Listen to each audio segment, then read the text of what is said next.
그래서 인간으로 살아가는 한 외로울 수밖에 없어요. 그래서 하이데거라는 철학자는 뭐라고 하냐면 인간은 세상에 내던져진 존재라고. 내던져진 존재. 여기 여러분들 중에 태어나고 싶어서 태어나신 분들 계세요? 한 분도 없죠? 내던져진 거예요, 세상에. 귀양 내던져질 거면 삼성 이건희 회장님 집에 내던져지든지 아니면 정주영 회장님 집에 내던져지든지 그러면 그냥 팔자라도 편안할 텐데 내던져지고 보니까 그냥 똥구멍이 찢어지게 가난한 집에 그냥 내던져진 거야. 그래갖고 그냥 인생 그냥 피곤한 거죠. 그리고 귀양 태어날 거면은 장동건이나 고소영 씨처럼 얼굴이 잘생기거나 이쁘게라도 태어나면은 얼굴로라도 먹고 사는데 또 가난한 집에 내던져졌는데 얼굴은 또 씹다 뱉은 수제비같이 생겨버렸네. 요즘은 그냥 막 텔레비전 막 이런 시대 아니에요. 그래갖고 그냥 키 크고 잘생기고 막 이런 거에 그냥 뭐든지 그냥 사람들이 그냥 눈이 멀어 있잖아요.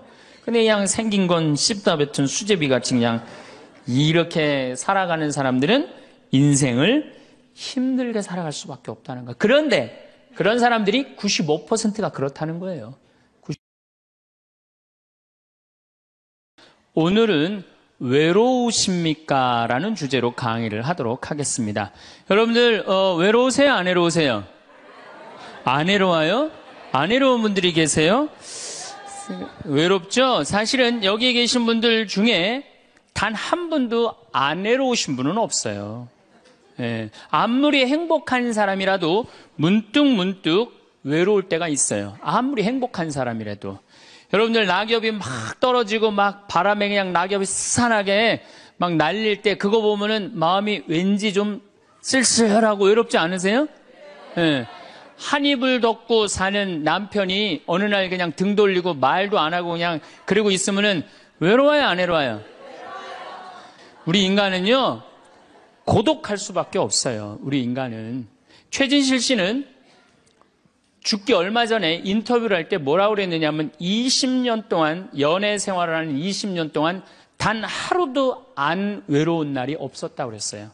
그 외로움이 20년을 축적을 해서 결국은 죽음에 이른 거죠. 얼마 전에 또 행복, 자살이라는 말을 거꾸로 하면은 살자라는 말이다라고 강의를 했던 이 최윤희 씨가 루푸스 병에 걸려갖고 어떻게 했죠? 자살했어요. 너무 아프기 때문에. 그런데 이 최윤희 씨는 자살을 했는데 남편이 어떻게 따라 죽었죠? 저는 어떻게 보면 최윤희 씨가 이 목숨을 끊은 건 우리 교회법적으로 교회가 가르치는 거에 안 맞죠. 근데 한편으로는 좀 부러운 면도 있어요. 여러분들, 내가 병이 들어갖고 이제 막 죽기 일보 직전이야. 그래갖고 남편한테 여보, 나 죽으면 당신 어떻게 할 거야? 근데 남편이 난 당신 없으면 못 살아. 당신 없으면 난 따라 죽을 거야. 그럼 여러분들 그 말 들어도 좋아요, 안 좋아요? 좋죠? 나 죽는데 따라 죽는다는데 얼마나 마음 위로가 돼요. 근데 사실 따라 죽을 수 있는 남편 몇 명이나 될 것 같아요, 여러분들 죽으면은? 없어요? 어쨌든 아무리 행복론을 강의했던 그 당사자도 그 병이라는 그 고통에 이기질 못했던 거죠. 그 예수님은 외로웠겠어요? 안 외로웠겠어요? 예수님도 외로웠어요. 예수님이요, 뭐라고 그러셨냐면 오늘 루카복음에 말씀이 나오지만은 예수님이 갈릴레아에서 예루살렘으로 올라가는데 중간에 사마리아라는 지역을 지나가면 지름길로 가세요. 그러니까 그 사마리아라는 동네를 딱 들어가려고 그러니까 사마리아 사람들이 예수님이 예루살렘에, 이 사마리아하고 예루살렘 사람들은 원수지간이에요. 그러니까 우리 동네를 지나서 예루살렘에 올라가는 걸 용납을 안 하세요. 용납을 안 합니다, 사마리아 사람들이. 그래서 우리 마을에 못 들어오게 해요. 그러니까 그냥 야고보하고 요한이 너무너무 화가 나갖고 뭐라고 그랬냐면, 주님, 하늘에서 불을 내려다가 살라버릴까요? 그냥 불질러 버린다는 거죠. 우리를 안 받아들이니까. 그런데 예수님이 그들을 꾸짖고 돌아가세요. 그 마을을 돌아가시고 난 다음에, 돌아가고 난 다음에 그 마을 지나서 이런 말씀을 하세요. 하늘의 새도 보금자리가 있고 여우도 굴이 있지만 사람의 아들은 머리 둘 곳조차 없다. 이렇게 말씀하세요. 아니, 온 세상의 임금님이신 예수님조차도 이 세상에서 사시면서 뭐라고 그랬어요? 하늘에 새도 보금자리가 있고 여우도 굴이 있는데 사람의 아들은 머리 둘 곳조차 없다. 예수님도 외로우셨는데 여러분들이 뭐라고 안 외로워요? 예. 본당 신부님들이 가끔 사제가 돼서 본당 사목을 하다가 교우들하고 갈등을 일으켜요. 갈등을 일으키는데 교우들이 본당 신부님 본당에서 몰아낸다고 주교님한테 막 투서하고 막 연판장 막 돌리고 그럴 때 그 사제는 외로울까 안 외로울까요? 외롭죠. 왜? 정말로 하느님 나라를 위해서, 하느님의 교회를 위해서, 그 교회의 구성인 교우들을 위해서 장가도 안 가고 말이야. 혼자 독신으로 그 교우들을 위해서 온전히 삶을 봉헌했는데 그 교우들이 자기를 몰아낸다, 자기를 투소한다, 정말로 모든 걸 바쳤는데 그 바친 당사자들이 자기를 미워할 때 사제는 고독할까요? 안 고독할까요? 고독할 수밖에 없어요. 예수님 역시 가난하고 불쌍한 이들을 위해서 착한 일을 하는데도 유다인들은 예수님께 돌을 집어 던지려고 그래요. 예수님을 미워했어요. 그래서 요한복음 7장을 보면은 예수님이 5천 명을 먹이고 막 기적을 일으키다가 사람들이 마음이 바뀌어갖고 예수님을 죽이려고 그래요. 그러니까 예수님이 요한복음 7장 1절에 뭐라고 그러냐면은 유다를 다니지 않고 갈릴레아에 숨어 다녔다고 그래요. 숨어 다녔다고. 드러나지 않게 다니십니다. 왜? 그들이 당신을 미워하는 걸 아시고 예수님이 드러나지 않아요. 그러니까 너무너무 사랑하는데 나를 미워하면은 여러분들 쓸쓸할 것 같아요? 안 쓸쓸할 것 같아요? 여러분들 남편을 내가 너무너무 사랑해. 남편을 너무너무 사랑하는데 남편이 나를 미워해. 내가 남편을 너무너무 좋아하는데 남편이 나를 미워해. 그러면은요, 그거 고독은요, 이루 말할 수가 없어요. 우리가 언제 주로 살아가면서 고독할까요? 첫 번째 외로움을 느끼는 것은 사랑하는 사람에게서 버림받았을 때 외로움을 느낀다 그래요. 사랑하는 사람. 부모님한테 버림받은 사람들 많죠? 부모님한테 버림받은 사람들 얼마나 많아요. 요즘 보육원에 그냥 자기 아이 버리고 그냥 가는 부모님들 얼마나 많아요. 그리고 이혼하고 그냥 엄마가 보따리 싸들고 그냥 도망가는 엄마들 얼마나 많아요. 그런 아이들 상처가 얼마나 크겠어요. 세상에 천하에 엄마가 나를 버렸다. 아버지가 나를 버리고 갔다. 그들의 마음의 상처는 이루 말할 수가 없죠. 또 사랑하는 애인이 배반하고 가버렸어. 사랑하는 애인이 배반하고 가버렸어. 그러면은 아파요, 안 아파요? 아프죠? 친구가 나를 배반하고 가버렸어. 이거 굉장히 괴로운 거예요. 내가 정말로 너무너무 사랑하는데 결혼하고 싶은 정말로 남자가 있어. 근데 부모님이 반대해갖고 헤어져야 돼. 아파요, 안 아파요? 굉장히 아파죠. 압살롬이 반란을 일으켜요. 아들이 압살롬이라는 아들이 있는데 반란을 일으켜갖고 다윗이 도망 나갑니다. 예루살렘에서 그냥 급히 도망을 나가면서 이런 시를 불러요. 시편 3편에 주님, 저를 괴롭히는 자들이 어찌리 많습니까? 저를 거슬러 일어나는 자들이 많기도 합니다. 하느님께서 저자를 구원하실성 싶으냐? 저를 빈정대는 자들이 많기도 합니다. 이런 얘기를 해요. 그러니까 다윗도 결국은 누구한테 버림을 받기 시작하냐면 아들한테 버림을 받아요. 그리고 결국은 그 아들은 요압이라는 다윗의 총사령관한테 표창에 맞아 죽고. 그러니까 얼마나 아프겠어요. 인간은 어떤 종류의 인간이든지 이런 아픔 속에서 살아갈 수밖에 없다. 사랑하는 사람을 만날 수 없다는 사실, 숨을 쉴 수조차 힘든 거죠. 이거를 불가에서는 뭐라고 그러냐면 애별리고라고 그래. 애별리고. 사랑하는 사람하고 헤어지는 고통. 이게 가장 큰 고통이라고 그래요. 우리 신학생들, 참 나는 우리 신학생들만 보면은요, 너무너무 거룩하고 아름답고 순결해요. 고등학교 3학년 딱 졸업하고 얼마나 하고 싶은 게 많겠어요. 그런데 하느님의 나라를 위해서 신학교 딱 들어갔단 말이야. 그러면 신학교 1, 2학년들 보면요, 너무너무 순수하고 아름다워 보여요. 나만 아름다워 보이겠어요? 여러분들 보면 이쁘겠어, 안 이뻐? 우리 신학생 1, 2학년 학사님들 보면 이쁘죠? 여러분들만 이쁘겠어요? 20살, 21살 된 여자애들은 이쁠 것 같아요, 안 이쁠 것 같아요? 신학생들이 너무너무 매력이 있잖아요. 그래갖고 가까이 가고 싶고 자꾸 만나고 싶단 말이야. 고등학교 때까지는 공부하다가 모르다가 그냥 신학생들도 딱 신학생이 돼갖고 그냥 이쁜 아가씨가 자꾸 옆에 있으면 마음이 끌릴 것 같아요, 안 끌릴 것 같아요? 끌릴 수밖에 없어요. 사람은요, 어쩔 수가 없어요. 그래갖고 한 2년 만나다 보면은요, 이게 이때부터 갈등하기 시작하는 거예요. 내가 사제가 돼야 되는데 왜 자꾸 저 여자한테 마음을 빼앗기나. 그래갖고 그냥 그때부터 고민하기 시작하는 거예요. 하느님을 선택할 것이냐, 여자를 선택할 것이냐. 그래서 신학교에서는 재미난 말이 있어요. 2말 3초라고 그래. 2학년 말, 3학년 1학기, 3학년 초, 요때가 가장 신학생들이 갈등을 많이 할 때예요. 그래갖고 이때 여자를 떠나보내면 이제 4학년, 5학년 쭉 군대 가면서 이제 사제 길로 가는 거예요. 근데 이때 그냥 이 여자를 따라가면 이제 신학교 나가는 경우가 많죠. 그래갖고 그냥 그 젊은 나이에 그 피 끓는 뜨거운 애정을 끊고 사제가 되니 애별리고의 고통을 안 겪은 사제가 몇 명이나 될 것 같아요. 그러니까 서푼 때 보면 그냥 누워갖고 그냥 이 깔고 그냥 그 여자 떠나보낸 여자 생각하고 그냥 가슴이 아파서 우는 거예요. 모든 걸 떠나보내야 돼. 인간이 얼마나 그게 힘든 건데요. 그러니까 여러분들 신부님들한테 잘하세요. 괜히 주교님한테 편지 쓰고 그러지 마시고.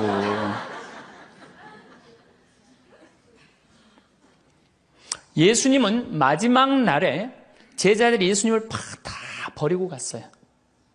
심지어 어떤 제자는 막 옷까지 그냥 삼배 옷까지 벗어 알몸으로 도망갔어. 그리고 오로지 예수님만 혼자 남았어요.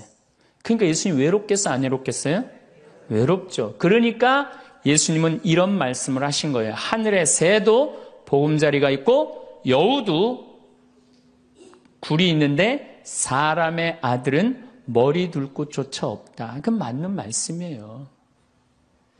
두 번째, 우리가 주로 언제 외로워? 어느 누구에게도 도움을 받을 수 없을 때 우리는 외로워요. 내 아들이 정말 병이 걸려갖고 이제 수술을 해야 되는데 병원비가 없어. 그래갖고 그냥 정말로 친하다는 친구한테 가갖고 우리 아들이 지금 수술을 해야 되는데 병원비가 없으니까 병원비 좀 꿔줘. 정말 친하다고 생각했던 친구가 이런 지하에 나는 돈 없어. 미안해. 그리고 그냥 돌아서 나올 때 쓸쓸합니까? 안 쓸쓸합니까? 심지어 어머니 뱃속에서 같이 태어난 형제한테 도움을 청했는데도 그 형제가 집을 잡혀갖고 대출이라도 받아서 해줘도 선찬을 판국인데 냉정하게 돈 없다고 거절당할 때 우리 인간은요, 그럴 때 세상에 홀로 떨어져 있는 그런 기분을 드는 거예요. 또 언제 외로워요? 내가 40살, 이제 45, 46이 돼갖고 애 대학도 들어가야 돼갖고 학비도 지금 등록금도 준비해야 되고 아파트 부금도 보여야 되는데 아니 그냥 직장 상사가 부르더니 해고 통지를 딱 했어. 그럼 이 40대 가장은 얼마나 쓸쓸하겠어요. 갈 데가 아무 데도 없는 거죠. 대학이라고 졸업은 해놨는데 나를 필요로 하는 데가 아무 데도 없네. 아무리 그냥 원서 지원서를 100통을 써도 그냥 나한테 연락해주는 사람 하나도 없어. 이럴 때 나를 필요로 하는 사람이 아무도 없을 때 우린 외로운 거예요. 더욱이 그냥 더 힘든 사람들은 어떤 사람들이에요? 철거민들. 갈 데는 없고 겨울은 다가오는데 그냥 내가 그냥 집을 다 부셔갖고 쫓겨날 때 그들의 그 외로움은 이건 또 이루 말할 수가 없죠. 그래서 인간으로 살아가는 한 외로울 수밖에 없어요. 그래서 하이데거라는 철학자는 뭐라고 하냐면 인간은 세상에 내던져진 존재라고. 내던져진 존재. 여기 여러분들 중에 태어나고 싶어서 태어나신 분들 계세요? 한 분도 없죠? 내던져진 거예요, 세상에. 귀양 내던져질 거면 삼성 이건희 회장님 집에 내던져지든지 아니면 정주영 회장님 집에 내던져지든지 그러면 그냥 팔자라도 편안할 텐데 내던져지고 보니까 그냥 똥구멍이 찢어지게 가난한 집에 그냥 내던져진 거야. 그래갖고 그냥 인생 그냥 피곤한 거죠. 그리고 귀양 태어날 거면은 장동건이나 고소영 씨처럼 얼굴이 잘생기거나 이쁘게라도 태어나면은 얼굴로라도 먹고 사는데 또 가난한 집에 내던져졌는데 얼굴은 또 씹다 뱉은 수제비 같이 생겨버렸네. 요즘은 그냥 막 텔레비전 막 이런 시대 아니에요. 그래갖고 그냥 키 크고 잘생기고 막 이런 거에 그냥 뭐든지 그냥 사람들이 그냥 눈이 멀어 있잖아요. 근데 그냥 생긴 건 씹다 뱉은 수제비 같이 그냥 이렇게 살아가는 사람들은 인생을 힘들게 살아갈 수밖에 없다는 거예요. 그런데 그런 사람들이 95%가 그렇다는 거예요. 95%. 저나 여러분이나 뭐 내가 항상 하는 얘기지만 내 얼굴 이거 씹다 뱉은 수제비 같이 생겨갖고 이거 뭐 얼굴로 먹고 살기엔 틀린 거죠. 다 평범하게 태어나는 거죠. 또 우리 언제 외로워요? 말이 안 통할 때 외로워요. 남편하고 말이 안 통할 때, 자식하고 말이 안 통할 때, 특별히 가족 간에 말이 안 통할 때 참 외로워요. 제가 미국에 강의를 한 2년 동안 이렇게 쭉 다녀보니까 깜짝 놀라는 일이 있어요. 엄마 아빠는 영어를 못하고 애들은 영어만 하는 거예요. 그러니까 애들은 그냥 막 영어를 너무너무 잘하고 애들 하는 말을 엄마 아빠가 못 알아듣는 거예요. 그러니까 엄마 아빠하고 말이 안 통하는 거 애들하고 기본적인 거 밥 먹어라, 학교 갔다 와라 이거 외에는 말이 안 통하는 애들이 참 많더라고요. 정말로 그건 이제 점점 외로워지는 거죠. 그래서요, 뉴욕에요, 60세 넘은 할머니, 할아버지들이 작년에 한 60명이 자살을 했대요. 외로우니까. 우리 생태마을에 교감 선생님이 3개 국어를 해요. 생태학교라는 걸 운영하거든요. 3월 달부터 12월 달까지 우리 농사 짓고 기숙사 생활하고 생태 영성 배우고 이런 생태학교를 운영하는 이제 교감 선생님이 미국에서 스카웃을 해왔어요. 스카웃을 해왔는데 이 교감 선생님 아들이 미국 컬럼비아 대학 4년 장학생이에요. 미국에서 태어난 거죠. 나도 한번 만나봤는데 애가 굉장히 괜찮아요. 근데 얘가 이제 아버지 생일날 카드를 보낸 거예요.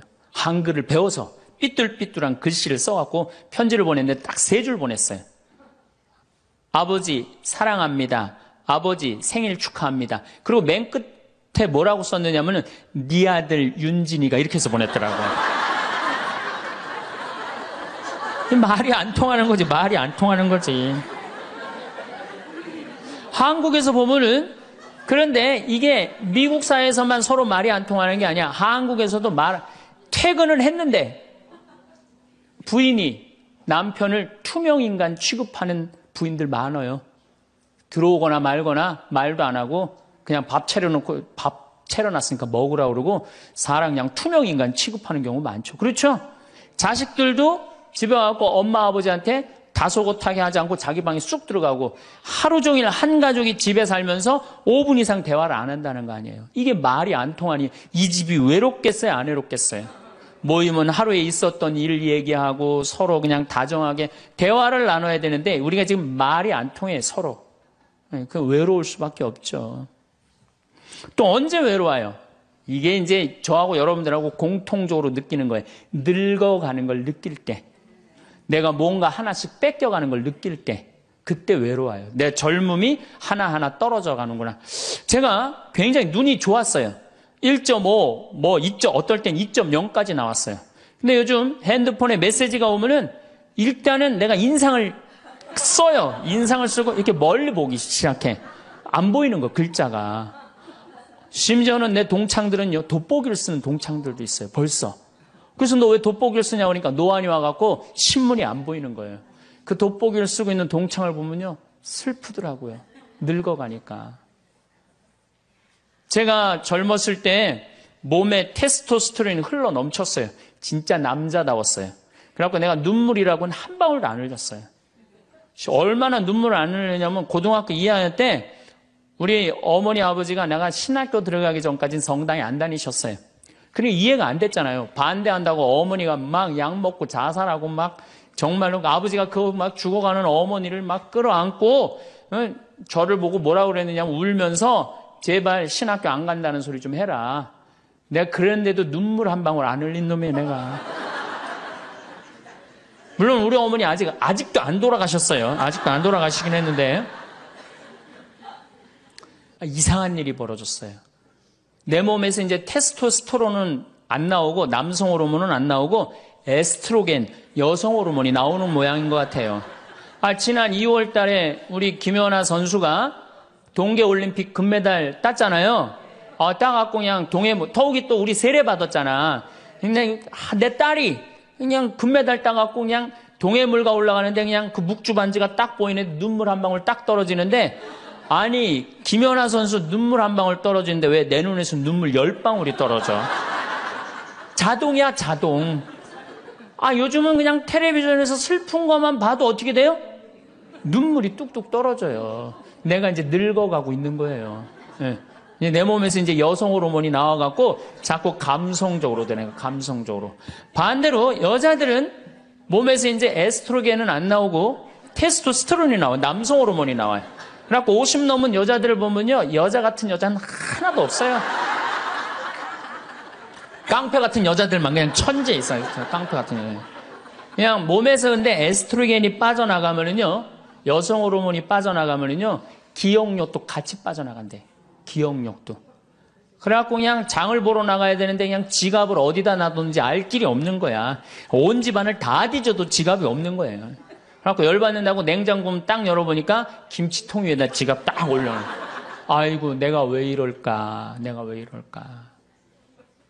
심지어는 어떤 분은 막 1층에서 2층 올라가면서 올라가는 중간에 무슨 일을 하러 올라가는지 까먹는 분도 계세요. 그런 분들 많죠? 더 심각한 분은 어떤 분이냐면 1층하고 2층 중간에 서서 고민하기 시작하는 거예요. 과연 내가 지금 2층에서 내려오고 있는 중이었을까? 1층에서 올라오고 있는 중이었을까? 깜짝깜짝 놀라는 거죠. 심지어는 저는 어떤 분까지 봤느냐면은 핸드폰을 하면서 지금 내가 핸드폰을 찾는데 내 핸드폰 어디 있지? 이러고 있는 사람들도 있어요. 그런 분들도 있어요. 늙어가는 거죠. 늙어가는 건 굉장히 슬픈 거예요. 젊음을 빼앗기는 거, 이런 것들이 자꾸 우리를 슬프게 하죠. 한숨이 나오죠. 더욱이 아줌마들은요, 40이 넘으면 갑자기 몸에 얼굴이 열이 확 올라왔다가 열이 확 식었다가 그러죠. 감정의 기복도요, 막 기뻤다가 슬펐다가 분명해요. 울었다 웃었다가 분명해요. 그러면 자식 붙잡고 네가 인생을 어떻게 살라고 그러냐고 막 울다가 갑자기 그냥 성당 친구가 전화 오면은 언제 그랬냐는 듯이 내가 오늘 신부님을 강의를 들었는데 너무 재밌다고 막 깔깔깔깔거리고 막. 그러면 아들이, 딸이 엄마 도대체 왜 그래? 이 소리를 들으면요, 여러분들은 심각하게 늙어가고 있는 거예요. 엄마 도대체 왜 이래? 내가 이제 늙어가는 거죠. 그럴 때 우리 인간은 외로움을 느낀다는 거죠. 우리가 언제 외로울까요? 아플 때 외롭다 그래요. 아플 때. 구약의 유명한 욥은 온몸에 종기가 나서 사람들이 자기를 무시할 때 이런 노래를 부릅니다. 내 형제들은 내게서 멀어지고 내 친구들은 남이 되어 버렸다네. 친척과 친지들은 떨어져 나가고 집안 식객들은 나를 잊었으며 계집종들은 나를 낯선 자로 여기니 저들 눈에 나는 이방인이 되었다네. 내 입김은 아내에게 메스껍고 내 몸에 나는 악취를 자식들에게 풍긴다네. 어린 것들조차 나를 업신여기고 내가 일어서려고만 해도 나를 두고 비아냥거리네. 내게 가까운 동아리도 모두 나를 역겨워하고 내가 사랑하는 자들도 내게 등을 돌리는구려. 이 아픔은요, 이게 우리 인간이 아직 가장 서러울 때가 아플 때예요. 그건 내 남편도 필요 없고 자식도 필요 없을 때가 굉장히 많죠. 그렇죠? 아플 땐 그래요. 어떤 분이 그런 얘기를 하더라고요. 나하고 나이가 비슷한 분인데 자기가 고등학교 때 엄마가 참 자기를 사랑했는데도 불구하고 하루는 굉장히 토했대요. 근데 밤새 토했는데 엄마가 나 토하는 걸 아는데도 문 한 번 안 열어봤을 때 그렇게 외롭고 쓸쓸하고 지금도 그 20몇 년 전 그 생각을 하면은 지금도 외롭고 섭섭하다는 거예요. 그러니까 우리가 가장 서러움을 많이 느낄 때 언제 서러움을 많이 아플 때 나한테 무심하게 대할 때 우리가 서러움을 많이 느낀다는 거죠. 그래서 시편 69편에 이런 얘기가 있어요. 하느님, 저를 구하소서. 목까지 물이 들어찼습니다. 깊은 수렁 속에 빠져 발 디딜 데가 없습니다. 물속 깊은 곳으로 빠져 물살이 저를 지칩니다. 소리 지르느라 지치고 저의 목도 쉬었습니다. 저를 까닭없이 미워하는 자들이 제 머리카락보다 많습니다. 제가 빼앗지도 않았는데 물어내라 합니다. 저는 제 형제들에게 남이 되었고 제 어머니의 소생들에게 이방인이 되었습니다. 물살이 저를 지치지 못하고 깊은 물이 저를 집어삼키지 못하며 심연이 저를 삼켜 그 입을 다물지 못하게 하소서.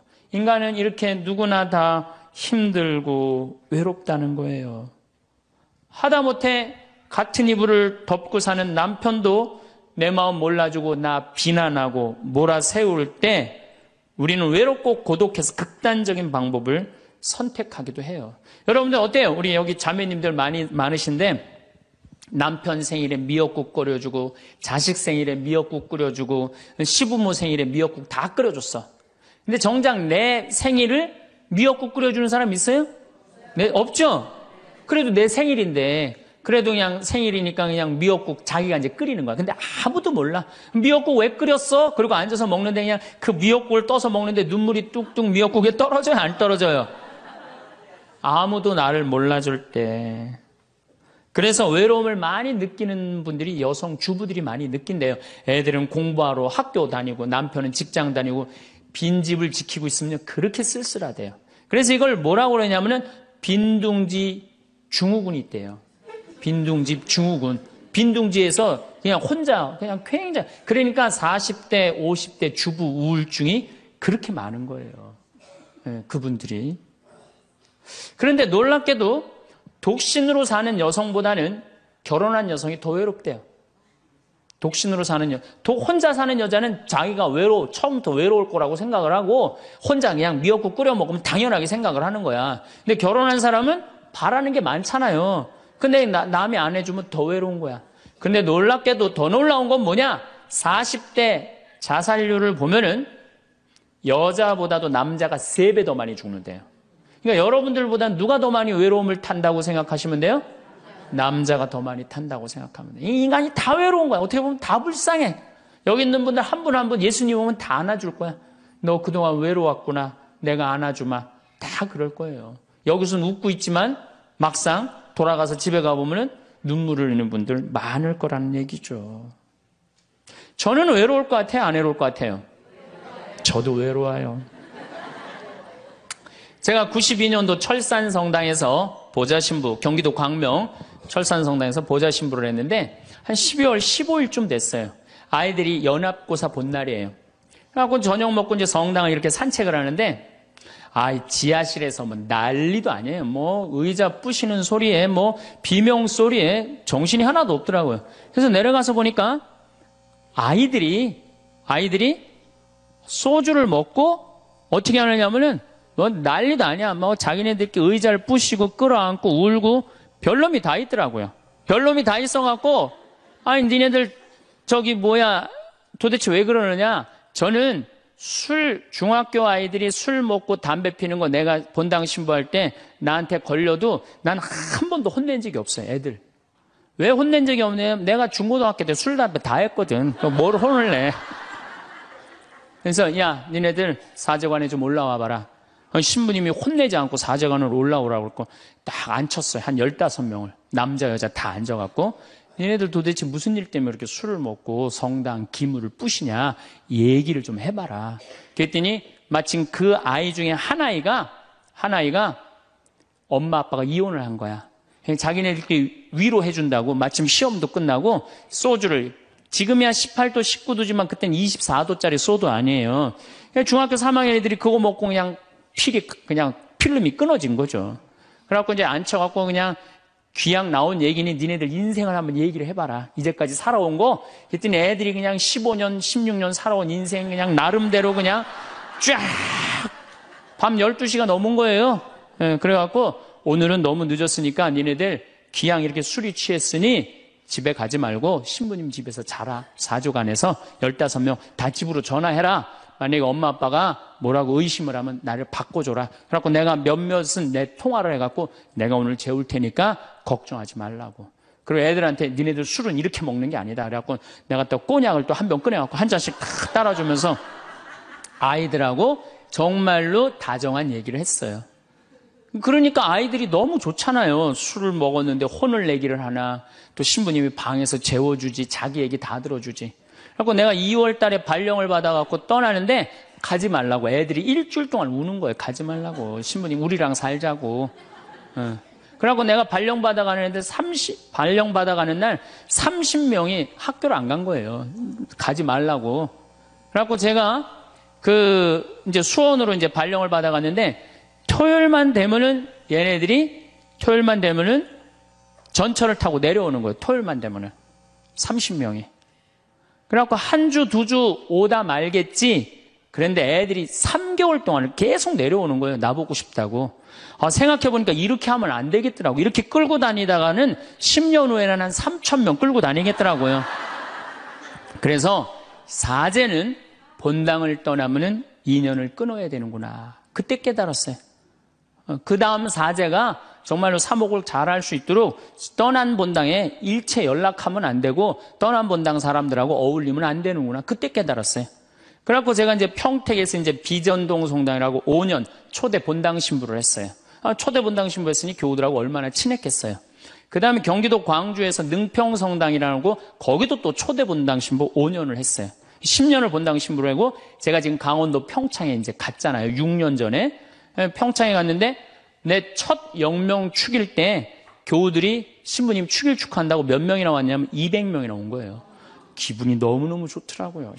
나를 잊지 않고 이렇게 200명이나 와줬구나. 그렇지만 저는 연락은 안 해, 개인적으로. 근데 둘째에 150명으로 줄어들었어요. 내 축일에.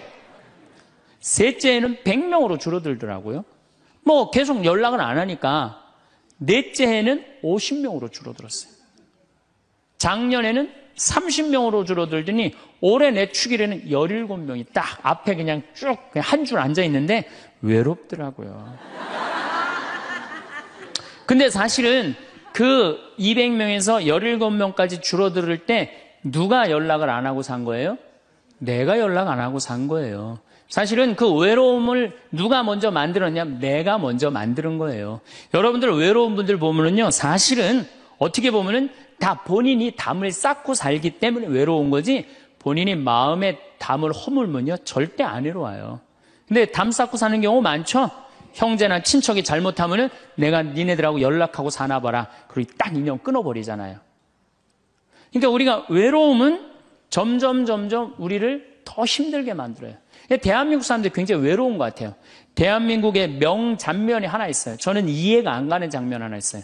대한민국 사람 참 외롭구나. 대한민국 아줌마들이 외롭구나를 느끼는 장면 하나가 있어요. 그게 뭐냐면 연예인들 군대 갈 때예요. 아니 연예인들 군대 가는데 왜 아줌마 500명이 따라가. 자기 아들 군대 가는 것도 아닌데. 그래갖고 그냥 거기다가 막 기다린다고 그러고. 그러니까 어디 마음을 열어놓을 데가 없는데 그 연예인한테 마음을 열어놓고 사는데 그 연예인이 2년 동안 안 보인다고 그러니 얼마나 슬퍼. 그러니까 그 앞에서 우는 거예요. 참 그 슬픈 장면이죠. 이렇게 만만치 않은 인생살이 살아가기 힘들 때 사람들은 극단적인 방법을 택합니다. 너무 외로울 때, 절망이 끝에 달할 때, 키에르케고르라는 철학자는 죽음에 이르는 병을 절망이라고 그래요. 절망. 외로움에서 끝에 아무도 내 옆에 없구나. 이런 절망에 할 때 죽음에 이른다는 거죠. 근데 우리나라는 놀랍게도 자살률이 세계 1위예요. OECD 국가 중에 자살률이 세계 1위예요. 얼마나 많이 죽느냐 하면은 1년에 15,413명이 죽어요. 1년에. 그러니까 무슨 얘기냐면은 하루에 50명씩 죽는다는 얘기예요. 하루에 50명씩. 그것도 자살로 50명씩 죽는 거야. 초, 중고등학교 학생 자살 세계 1위예요. 하루에 거의 1.5명씩 죽어요. 40대 자살률 세계 1위예요. 하루에 거의 8명씩 죽어요. 60대 자살률 세계 1위예요. 하루에 12명 정도 죽어요. 더욱이 60세 우리 할머니 할아버지들 30대 40대 이 죽는 거의 원인의 1위는 뭐냐면요 자살이에요. 자살. 근데 60세는 10만 명당 미국이 10명에서 11명 자살합니다. 일본이 10만 명당 35명 자살해요. 근데 우리나라가 10만 명당 몇 명이 자살하냐면 71명이 자살해요. 그러니까 대한민국의 할머니 할아버지들이 더 외로운. 그러니까 우리나라는 애들도 외롭고 어른들도 외롭고 할머니 할아버지도 외로운 거예요. 그러니까 자살하는 거죠. OECD 경제개발협력기구 국가 중에 자살률이 제일 없는 나라가 어느 나라냐면 그리스라는 나라예요. 이 나라는 몇 명이 자살하느냐면 10만 명당 2.6명이 자살을 해요. 2.6명이. 근데 우리나라는 10만 명당 몇 명이 자살하면 28명이 자살해요. 대한민국이 이게 외로움병이 너무 센 거예요. 그러니까 10만 명당 28명이나 자살을 하는 거죠. 여러분들 죽는 원인을 보면 1위가 암이야, 암. 1위가 암이고 2위가 뇌질환이야, 뇌질환. 3위가 심장질환이에요. 3위가 심장질환. 4위가 뭐냐면 바로 자살이야. 그러니까 자살은 큰 병이라는 거죠. 대한민국을 병들게 하는 큰 병이라는 거죠. 자식한테 버림받고 아내한테 버림받고 사회에서 버림받고 더 이상 사회에서 필요 없다는 생각, 더 이상 이 세상에서 살아갈 이유가 없다고 생각할 때 자살이라는 걸 선택한다는 거죠. 우리가 여러분들 이 죽음이라는 게 얼마나 무서운 거예요. 어떤 사형수가 교수대에 올라가다가 그 교수대에 올라가는 계단이 썩었나 봐요. 그래갖고 계단에 딱 떨어졌어. 미끄러져갖고 떨어지고 한 말 있잖아요. 하마터면 죽을 뻔했다고.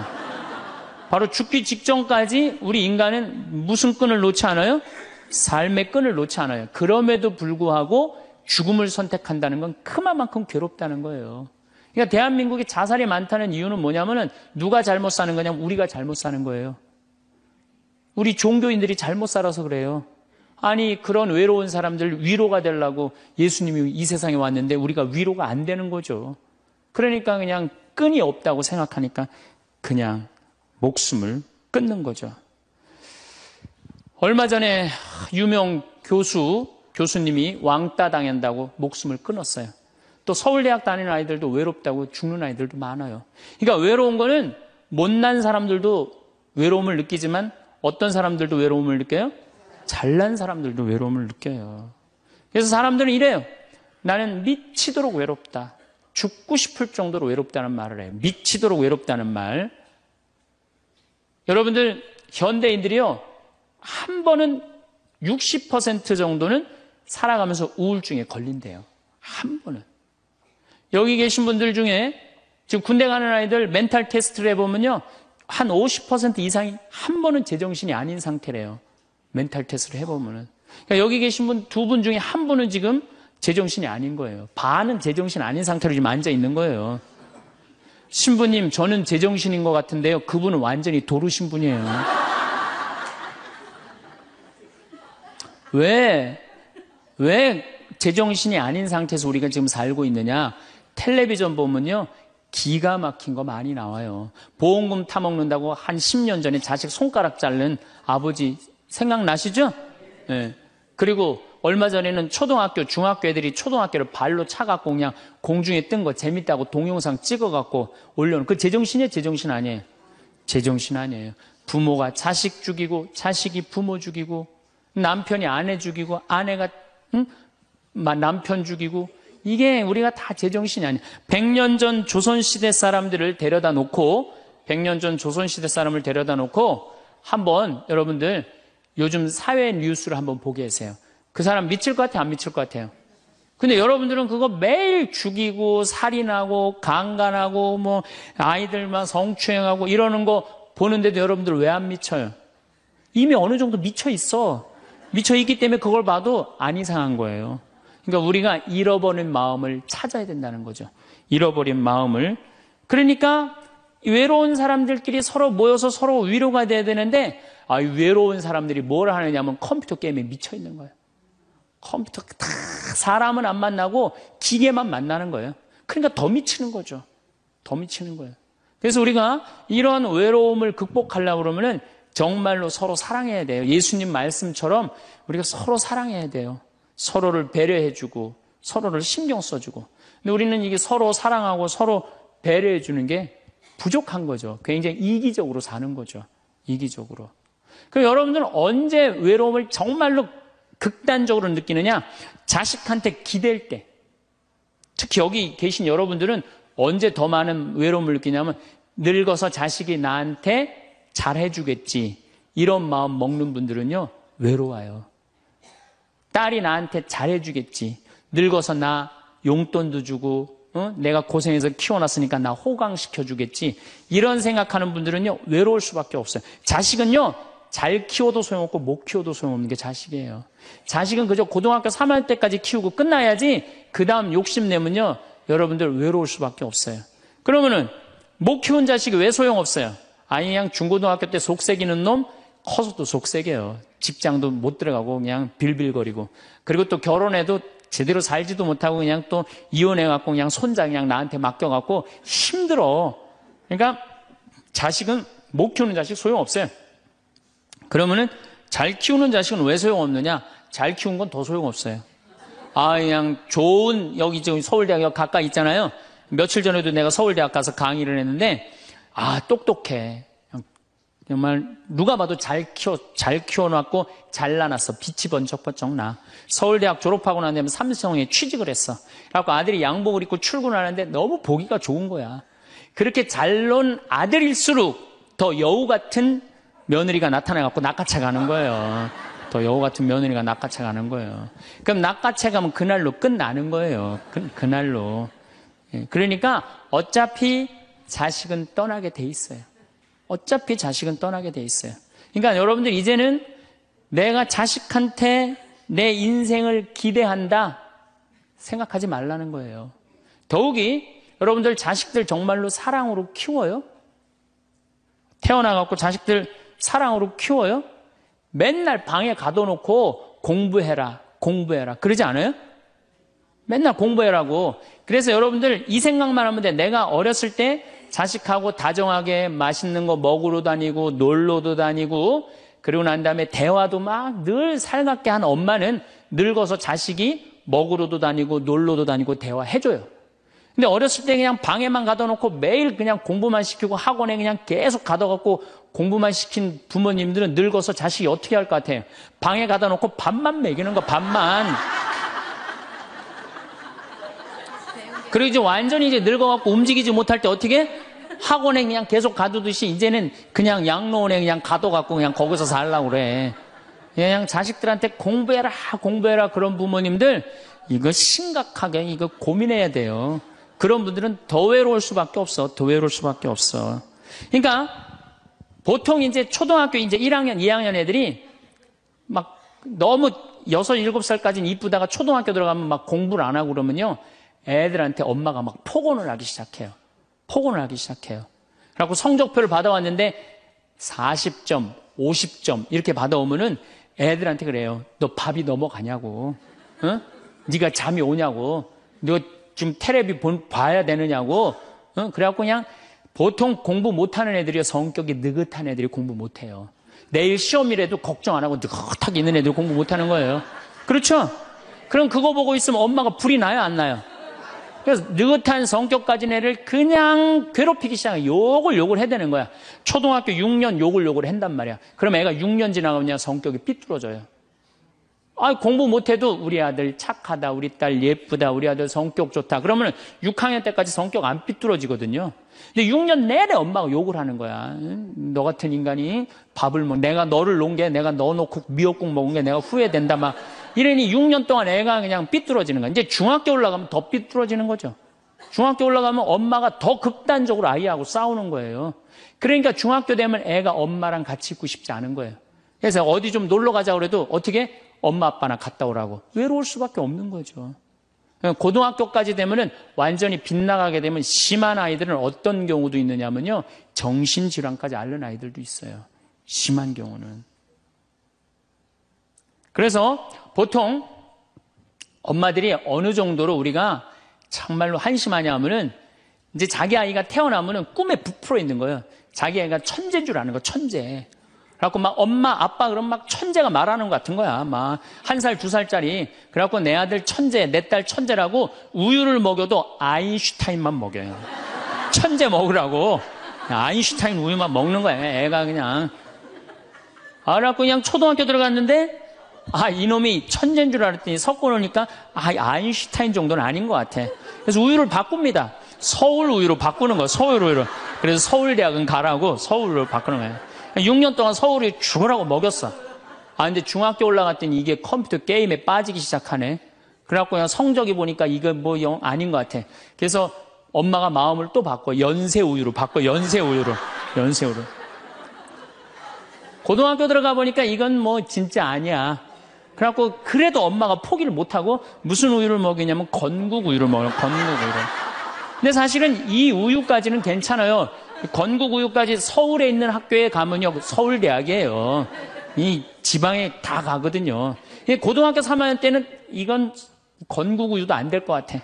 그래갖고 그냥 최종적으로 정말로 애절한 마음으로 먹이는 우유가 뭔지 아세요? 저지방 우유예요. 저지방 우유. 지방대학은 가지 말아라.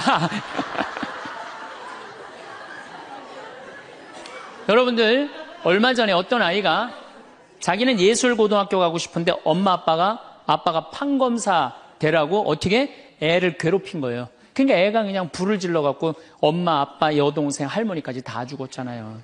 그러니까 여러분들 자식을 정말로 사랑으로 키우느냐, 욕심으로 키우느냐, 이거 반성해야 돼요. 그렇게 애를 힘들게 키우는데 여러분들 노년이 풍요롭겠어요? 사랑이 없는 거예요, 사랑이. 정말 안타깝죠.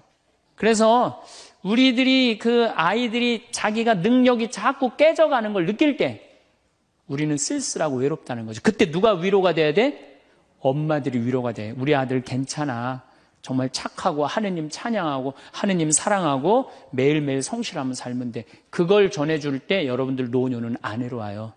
너 같은 걸 내가 낳았으니 이 왼수야. 밥이 넘어가느냐? 이런 분들은 외로울 수밖에 없어요. 다음 시간에 정말로 우리가 부모 자식이 얼마나 중요한지에 대해서 이어서 하도록 하겠습니다. 감사합니다. 황창현 신부님께서는 외로우십니까?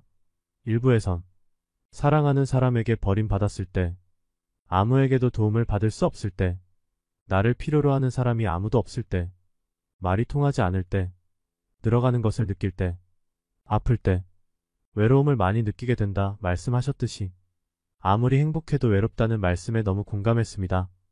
외로움을 잊는데 도움이 되는 방법을 공유드립니다. 취미생활 즐기기 새로운 취미를 시작하거나 기존 취미에 시간을 투자하세요. 예술, 음악, 요리, 운동 등 다양한 활동을 통해 외로움을 잊을 수 있습니다.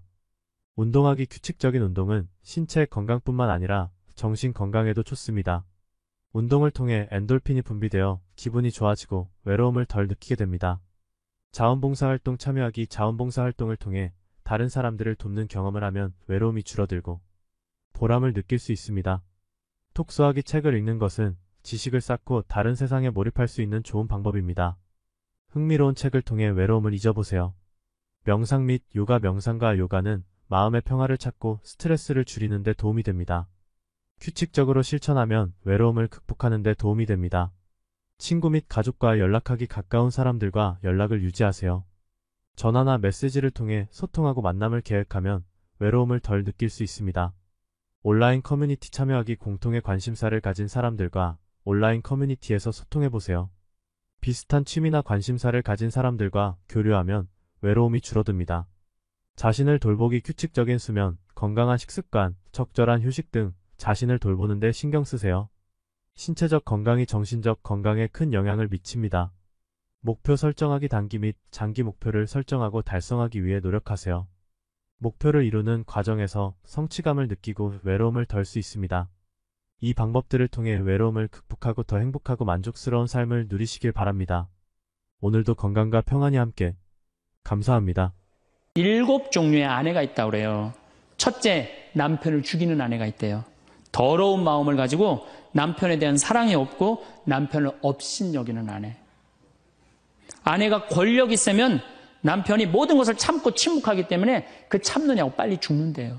남편을 죽이는 아내가 있대요.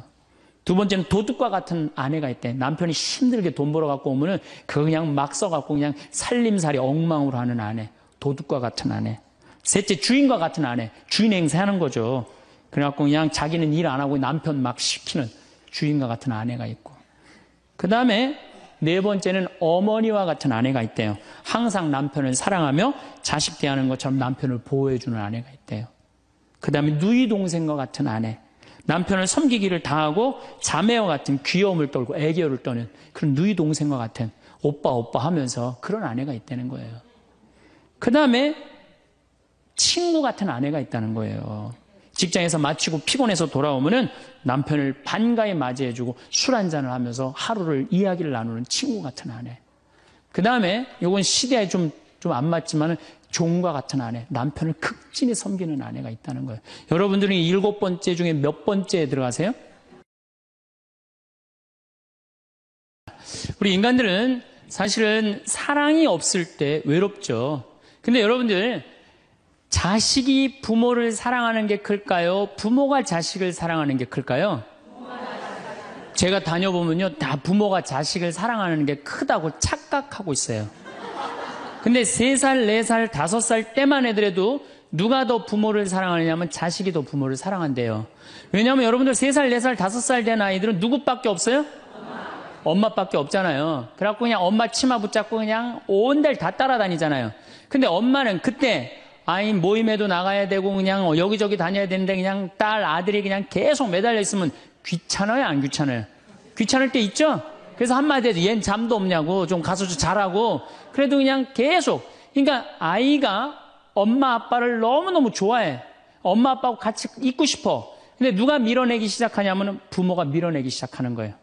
언제까지 밀어내냐면 초등학교 6학년 때까지 계속 밀어내요. 그리고 공부 못한다고 구박까지 해. 밀어내는 것도 모자라서. 그럼 중학교 올라가면 그때부터는 누가 싫어하기 시작해요? 자식이 싫어하기 시작해요. 그래갖고 엄마 아빠를 거절하기 시작해. 근데 엄마 아빠는 똑같은 마음이야. 사랑하는 건 똑같아. 그렇죠? 근데 중학교 올라가면 이놈이 나를 거절하니까 굉장히 섭섭하죠. 그런데 10년 동안 밀어낸 걸 생각해야죠. 10년 동안 같이 아이가 놀아달라고 그럴 때 놀아주고, 뭐 매달릴 때 같이 안아주고, 눈 마주쳐주고, 대화해주고, 얘기 들어줬으면은 중학교 올라도 걔는 엄마 아빠 안 미워해요. 그런데 3살서부터 계속 귀찮다고 그러고 자라고 그러고 그냥 뭐 또 때리고 막 공부 못하면 뭐 그냥 네가 그냥 내가 널 낳고 미역국을 끓여 먹고 내가 한심하다고 그러고, 그리고 중학교 올라가고 자식이 엄마 막 째려보고 신경질을 보고 소리 지르면은 그땐 당황스러운 거예요. 그래서 그런 착각을 하지 마시라는 거예요. 자식이 여러분들을 거절하게 되는 데는 누가 기여를 하는 거예요? 여러분들이 기여를 하는 거예요. 제가 신학교 때 부제 때 매스컴 세미나라는 걸 했는데 그때 어떤 자매가 와갖고 정말 내 눈물을 찔끔 나게 하는 강의를 한 적이 있어요. 이 자매가 아들이 셋 있었대요. 근데 아들이 셋 있는 집은 항상 둘째가 문제예요. 첫째는 첫째라고 잘해주고 막내는 막내라고 잘해주죠. 그렇죠? 둘째는 항상 소외의식을 느껴요. 항상 피해의식을 느낀다고요. 우리 집에도 아들이 셋 있는데 큰아들은 내가 봐도 저 어머니 아버지가 왜 이해가 안 될 정도로 큰아들한테 잘했어요. 잘못해도 다 감싸 안아주고. 이게 큰아들은 대접받는 거죠. 저는 우리 집 막내였는데 저는 정말로 사랑을 많이 받고 자랐어요. 전 중고등학교 다닐 때 내가 신발을 빨아본 적이 없어요. 형들이 다 빨아줬어요. 왜 빨아줬느냐면 안 빨아주면 어머니 아버지가 혼냈으니까 막내 신발 빨게 한다고. 그래갖고 그냥 우리 집이 이제 제사를 지내도 우리 집이 이제 아버님이 장손이라 1년에 어렸을 때 13번, 14번 제사를 지냈어요. 제사를 지내면은 제일 탐나는 게 제사상에 문어다리가 제일 맛있잖아요. 그런데 그냥 큰아들은 큰아들이라고 챙겨주고 막내는 막내라고 알아서 해주는데 둘째 형은 문어다리 차지가 안 가는 거예요. 그래갖고 이제 제사 끝나고 나면 이제 고시래 한다고 그러잖아요. 귀신 마중 나가면은 우리 식구들은 다 나가는데 둘째만 안 따라 나가는 거예요. 왜 안 따라 나가냐면 문어다리 훔치려고. 자기가 훔치지 않으면은 자기 챙겨줄 사람 아무도 없잖아요.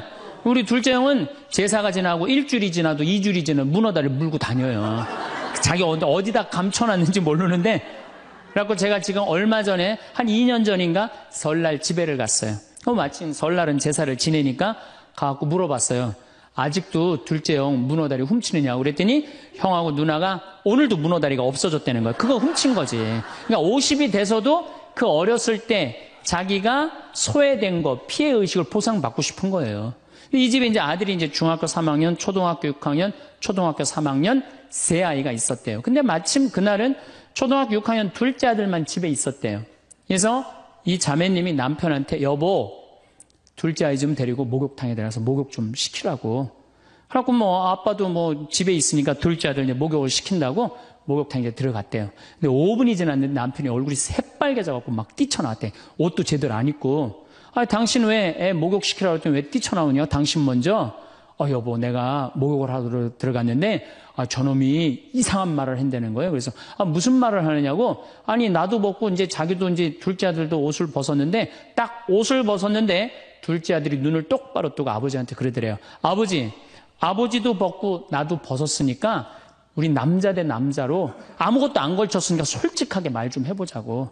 그래서 이놈아 무슨 얘기를 하느냐? 아니, 초등학교 6학년 놈이 딱 빨개 벗고 아버지도 벗고 나도 벗었으니까 우리 솔직하게 얘기 좀 해보자고 그러니까 얼마나 당황스러워요. 그래서 무슨 얘기냐? 그랬더니 아버지는 날 정말로 사랑하는 거냐? 무슨 소리냐? 지난 겨울에 아버지가 밤에 두부 심부름 시켰을 때 난 너무너무 밤에 나가는 게 무서웠다. 왜냐하면은 동네 불량 형들이 걸리면 돈을 뺏고 그래서 난 밤에 나가는 거 너무너무 싫었다. 중학교 3학년 큰형도 있는데 내가 그래서 큰형 왜 안 시키냐고. 그러니까 아버지가 나한테 소리 지르고 나한테 갔다 그래서 내가 울면서 갔다 왔다. 내가 그렇게 무서운데 얼마나 내가 서러웠는지 알았느냐. 그 아버지 나 사랑하는 거냐. 내가 그렇게 마음고생하는 걸 아냐. 뭐 아버지 할 말 없지. 또 아니 내가 구두 닦았을 땐 한 번도 칭찬도 안 하는데 막내가 아버지 구두 닦으면 그렇게 좋아하고 칭찬하고 500원도 주고 그러는데 왜 나는 한 번도 그런 적이 없느냐. 그리고 우리 아들 셋이서 인사할 때 잘 다녀오시라고 그럴 때 내 머리 쓰다듬은 좀 있냐. 한 번도 없다. 막내 머리만 쓰다듬어 줬지. 날 사랑하는 거냐. 아들이 그냥 그렇게 물어보는 거야. 당황스러운 거죠. 부모는 항상 세 아들 다 사랑한다고 그러지만은 자식이 느끼는 건 너무너무 섭섭했던 거죠. 그래서 이 아빠가 너무너무 당황스러워갖고 그랬대요. 나는 너를 너무 믿었기 때문에 심부름도 시킨 거고 난 너를 너무너무 믿었기 때문에 막내 어리니까 이렇게 한 거지. 난 이 셋 중에 너를 너무너무 사랑한다. 그리고 너무 당황스러워서 그냥 옷도 그냥 대충 입고 뛰쳐나온 거예요. 그 자리에서 너무 있기 미안해갖고. 그래갖고 제가 어떻게 하나 보라고 그랬더니 문을 빼꼼히 열고 보니까 아들이 눈에는 눈물이 뚝뚝뚝 떨어지는데 입에는 미소가 있더라는 거예요. 아빠가 날 사랑한다고 그러니까. 그러니까 누가 사랑하는 게 커요? 자식이 부모 사랑하는 게 큰 거예요. 그 사랑을 부모가 까먹고 자꾸 자식한테 못되게 하는 거죠. 그래서 여러분들 정말로 우리가 부모라는 게 중요해요. 아버지가 없는 자식들은 참 힘들어요. 아버지가 없는 자식들은. 여러분들 그 삼국 통일을 한 궁예, 왕건, 견우, 후백제 거기에 궁예 얘기를 좀 할게요. 궁예가요. 뭐 역사적으로 뭐 확실하진 않지만 47대나 48대 경문왕 아들이었대요. 이 셋 중에 제일 난 사람이에요. 왕건은 귀족 아들이고 견우는 평민 아들이야. 근데 궁예는 왕의 아들이었어요. 근데 아버지 없이 자랍니다. 아버지 없이 자라요. 아버지 없이 자라는 사람들은요. 심리학자들이 얘기를 하기가 1살서부터 3살 때까지 가장 중요하대요. 이때 아버지 엄마가 안아주고 뽀뽀해주고 엄마 아빠라고 그럴 때 격려해주고 기저귀 갈아주고 이럴 때 아이들은 뭐가 생기느냐 하면 신뢰심이 생긴대요. 세상은 믿을 만한 데다. 그리고 그냥 아이가 막 걸을 때 옆에서 박수 쳐주고 걸음 뛸 때 그럼 아이들이요. 그 굉장히 심리적으로 안정감을 준다는 거예요. 그런데 이때 아버지가 없는 아이들은 심리적으로 굉장히 불안하다는 거예요. 여러분들 이 아빠가 아이들 이 목마 태워주면은 애들 좋아해요 안 좋아해요? 좋아하죠? 그런데 아빠 키가 1m 70이고 애가 50cm면 2m 20이에요. 그 꼭대기에 올라가고 또 애는 아빠 머리를 잡고 막 깔깔깔 까르르 넘어가지 않아요? 좋아갖고 아빠 머리를 잡고 걔는 무의식 속에 이런 생각을 갖는데요. 세상은 이렇게 높아도 믿을 만한 데다. 이 든든한 아버지가 있으니까. 그런 믿음이 생긴다는 거예요. 그런데 궁예는 그랬던 경험이 한 번도 없었던 거야. 그러니까 나중에는 사람을 의심을 하기 시작하는 거예요. 의심하기 시작하는 거예요. 그래갖고 나중에 관심법이라는 걸 개발해요. 그래갖고 네가 의심하는지 안 의심하는지 내가 안다. 그래갖고 그냥 신하들도 그냥 의심도 안 하는데 너 의심한다고 그러고 죽이고 결국 누구까지 죽여요? 자기 부인하고 아들까지 죽여요.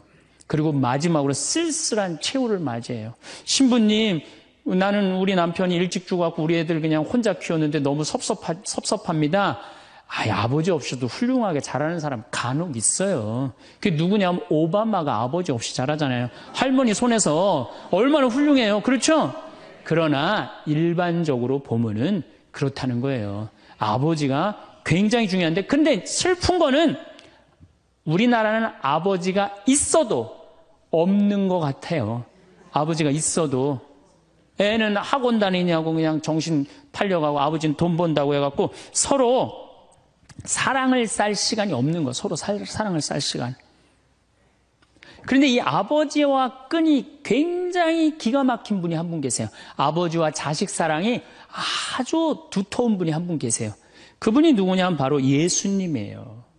예수님처럼 아버지와 사랑이 깊은 사람이 없어요. 여러분들, 세례받을 당시 예수님이 물 위에 올라오시자 마르코복음 1장 11절에 뭐라고 그러냐면 너는 내가 사랑하는 아들, 내 마음에 드는 아들이다 라고 하느님 아버지께서 아들을 얼마나 사랑하는지 확인시켜줘요. 그 마태복음 11장 25절, 27절을 보면은 아버지, 하늘과 땅의 주님, 지혜롭다는 자들과 슬기롭다는 자들에게는 이것을 감추시고 철부지들에게는 드러내 보이시니 아버지 감사드립니다. 그렇습니다. 아버지의 선하신 뜻이 이렇게 이루어졌습니다. 나는 아버지께서는 모든 것을 나에게 넘겨주셨습니다. 그래서 아버지 외에는 아무도 아들을 알지 못합니다. 또 아들 외에는, 그리고 그가 아버지를 드러내 보여주려는 사람 외에는 아무도 아버지를 알지 못합니다. 그냥 예수님 입만 열면 아버지 얘기를 해요. 입만 열면은. 또 하느님 아버지도 아들한테 각별한 사랑을 해. 거룩한 변모 마태복음 17장 보면은 이렇게 얘기해요. 이는 내가 사랑하는 아들, 내 마음에 드는 아들이니 너희는 그의 말을 들어라. 그러니까 예수님도 아버지를 사랑하고 아버지 하느님도 누구를 사랑해요? 예수.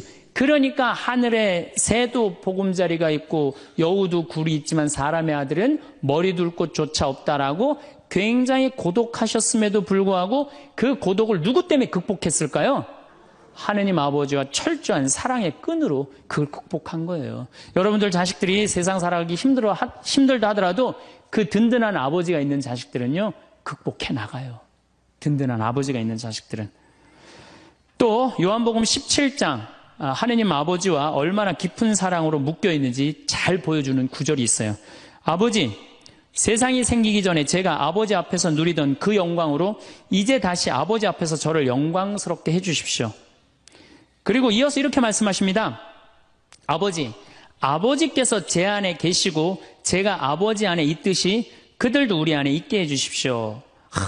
난 이 구절을 보면요, 가슴이 떨려요. 여러분들 자식 중에 아버지한테 아버지 안에 내가 있고 내 안에 아버지가 있어, 이렇게 말하는 자식들이 있어요? 그런 고백을 할 수 있는 자식이 몇 명이나 될까요?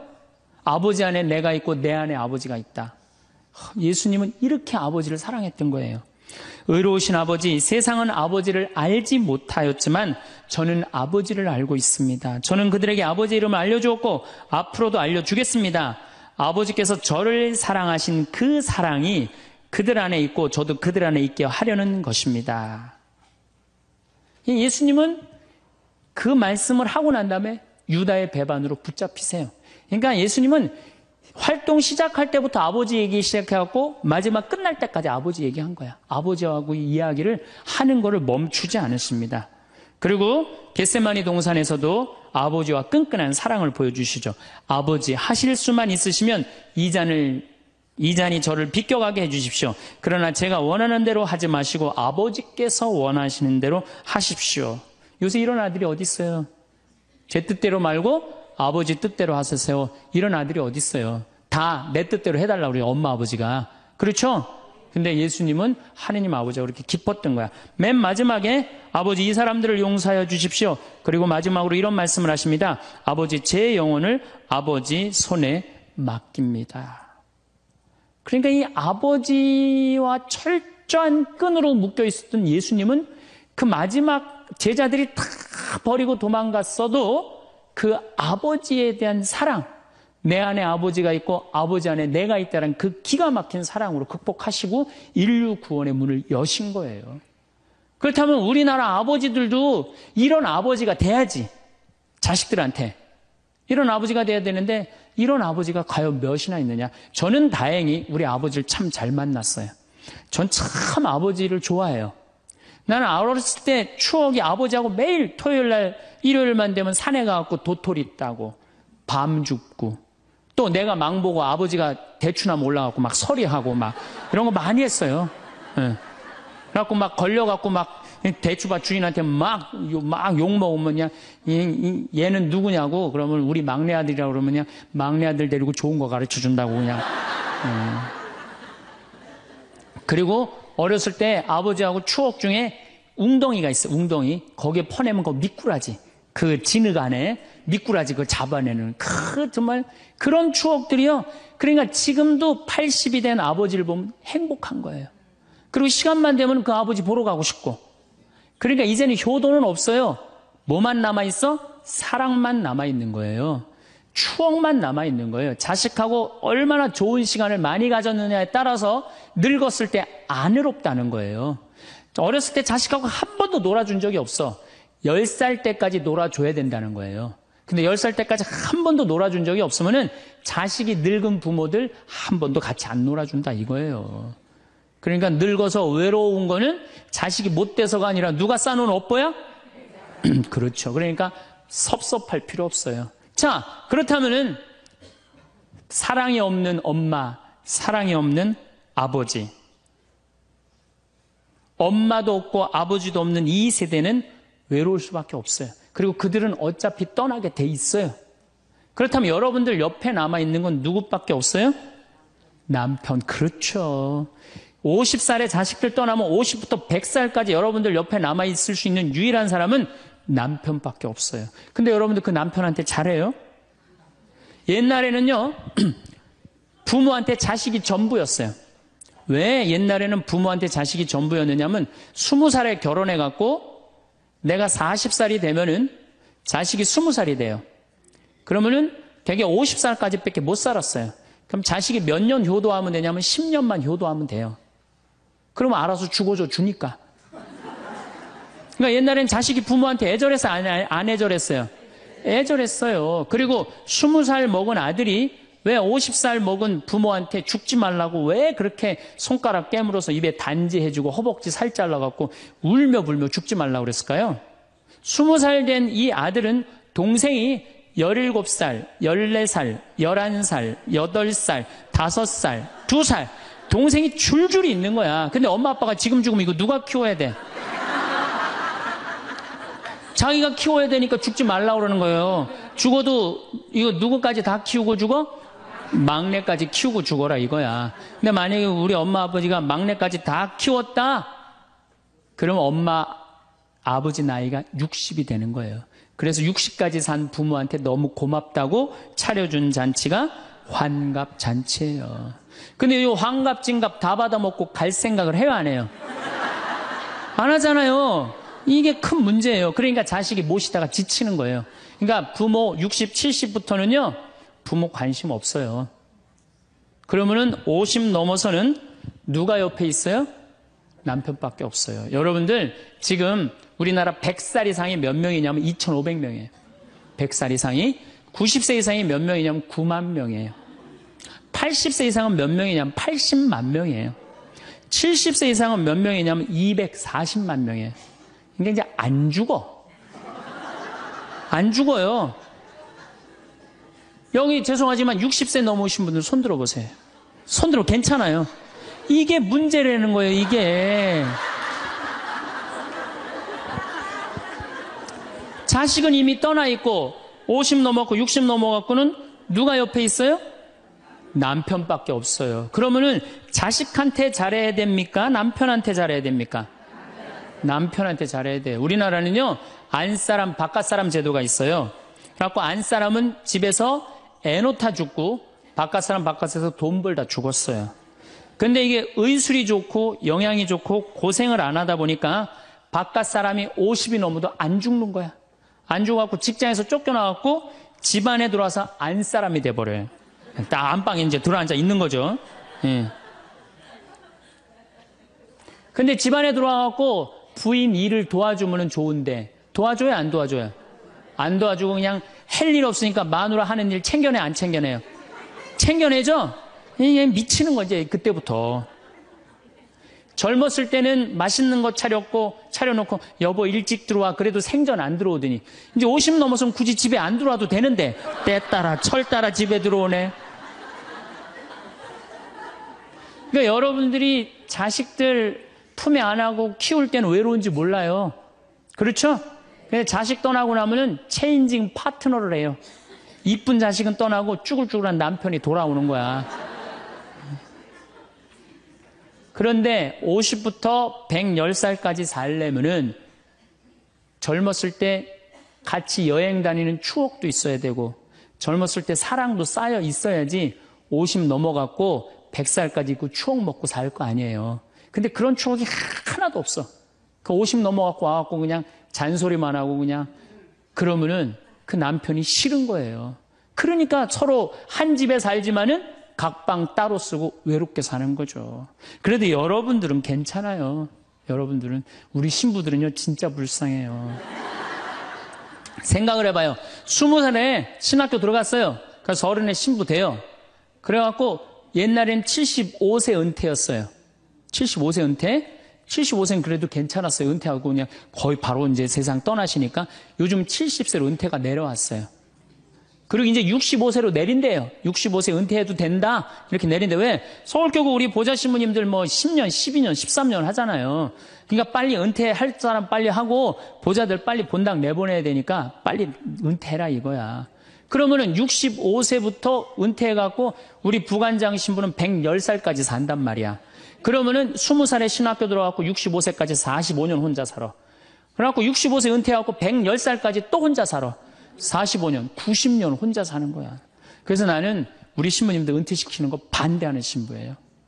65세 은퇴시켜갖고 다시 보좌 신부로 발령을 내라. 보좌 신부로 발령을 내갖고 아니 고해성사 듣게 하면 되잖아요.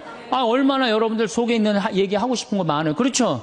아 그럼 고해성사 듣게 하고 또 굳이 신부님들 65세 넘어가고 강론 안 해도 돼요. 미사 없는 강론하게 하면 되잖아. 강론하라 그러면 또 헨소리 또 하고 헨소리 또 하고 그러실 수 있으니까 얼마나 좋아. 차라리 65세에 은퇴시킬 거면 아예 60에 은퇴를 시켜서 장가를 그냥 보내라.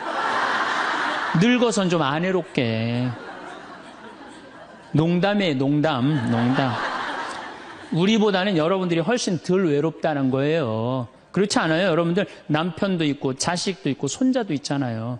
그러면 그 소중한 사람들한테 사랑하면서 살아야지. 우린 사랑할 사람도 없는데 여러분 사랑할 사람이 있잖아요.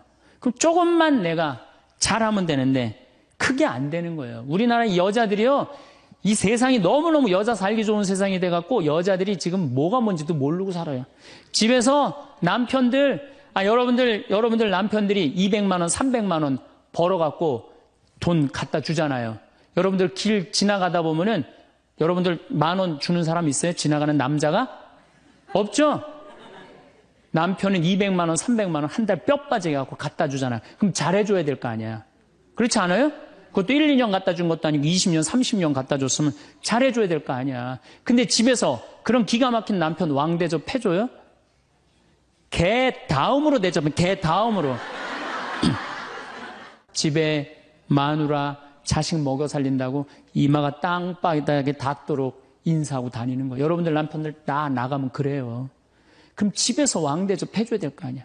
집에서도 왕대접 못 받아. 직장에서도 왕대접 못 받아. 어디 가면 왕대접 받아요. 룸사롱 가면 왕대접 받아요. 룸사롱 가면은 막 그냥 가슴이 볼랑말랑한 옷 입고 그냥 여자들이 그냥 허벅지 뜯어진 치마 입고 그냥 머리도 그냥 생머리 싹 하고 그냥 사장님 오셨느냐고 그냥 팔짱도 끼고 그냥 술도 따라주고 그냥 또 그냥 안주 드시라고 그냥 땅콩 오징어 말아갖고 입에 막 넣어주고.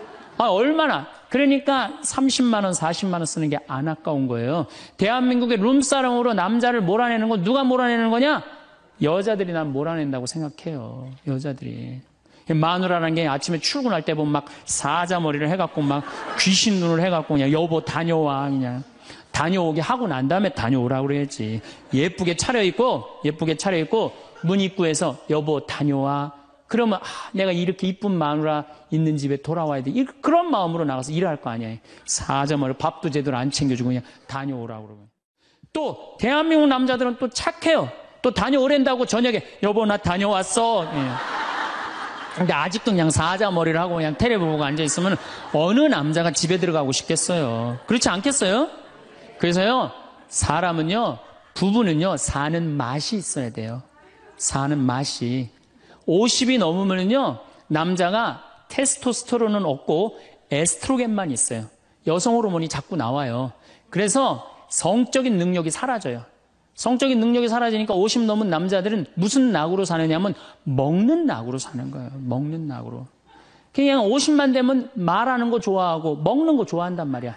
근데 이 남자는 50이 넘으면 먹는 걸 좋아하는데 50이 넘은 여자는 이 세상에서 제일 하기 싫은 게 밥이야, 밥.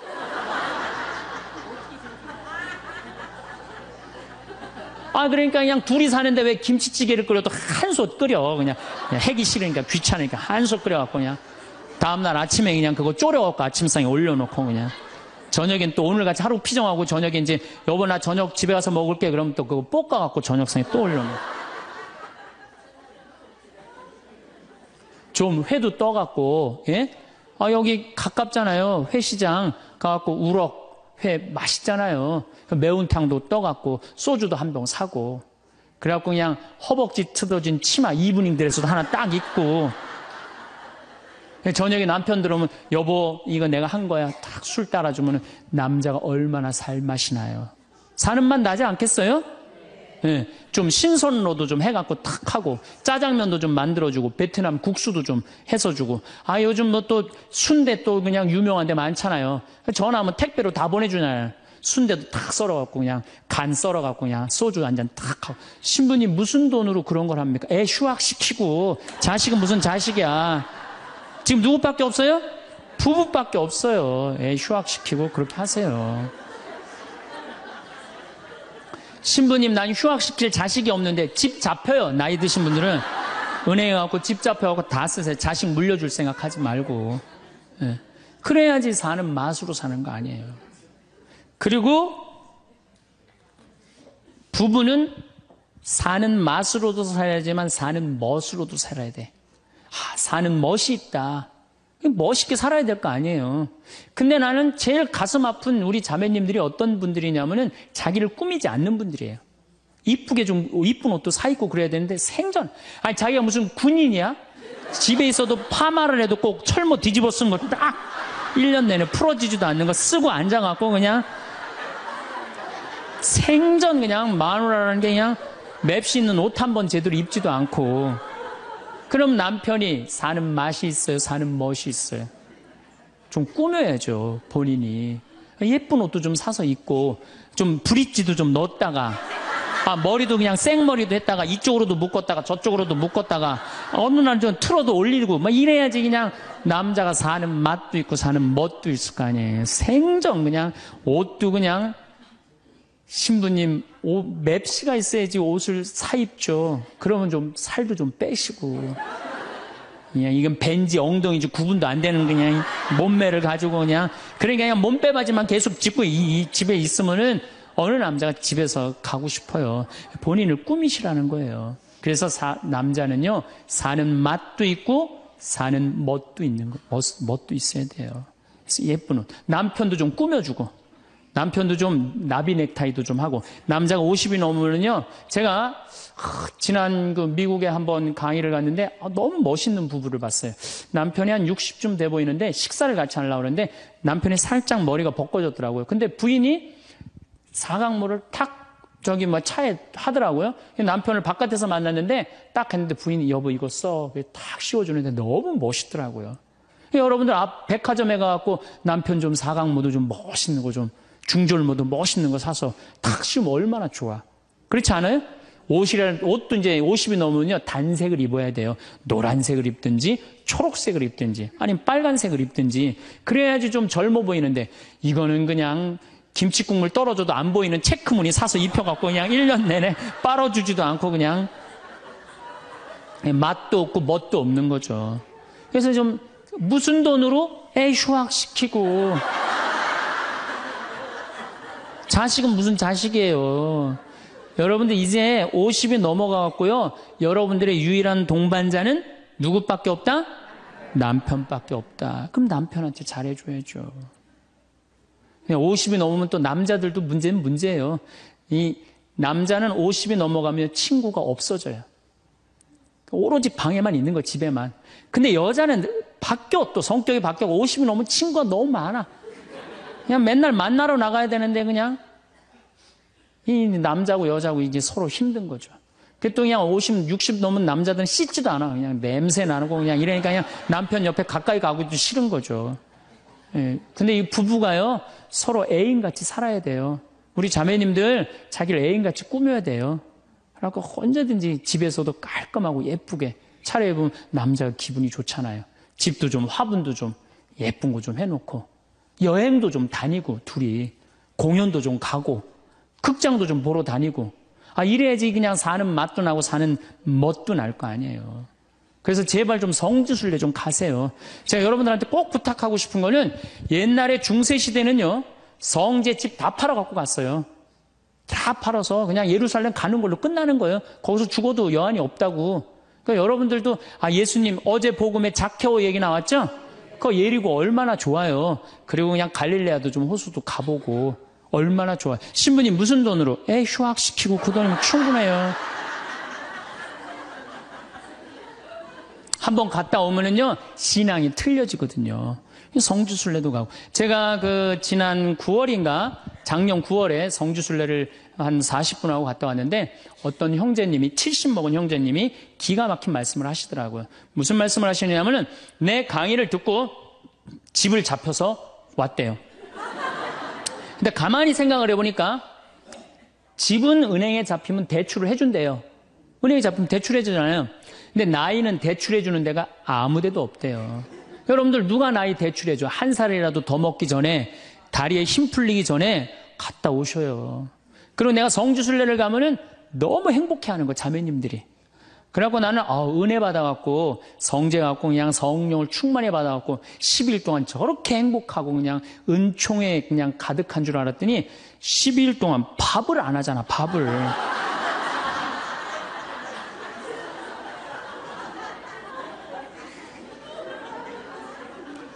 남편, 부부는 맛도 있고 멋도 있어야 되지만 기도 살려줘야 돼. 남편 기도 살려줘야 돼요. 50이 넘어갖고 남편 기 살려줄 사람이 직장에서 기가 살겠어요? 사회에서 기가 살겠어요? 본인이 기가 살겠어요? 유일하게 기 살려줄 수 있는 사람은 누구밖에 없어요? 부인밖에 없어요. 부부가 50이 넘으면요, 자식들 떠나고 둘만 덩그랗게 집에 남아서 50년을 같이 살아야 돼요.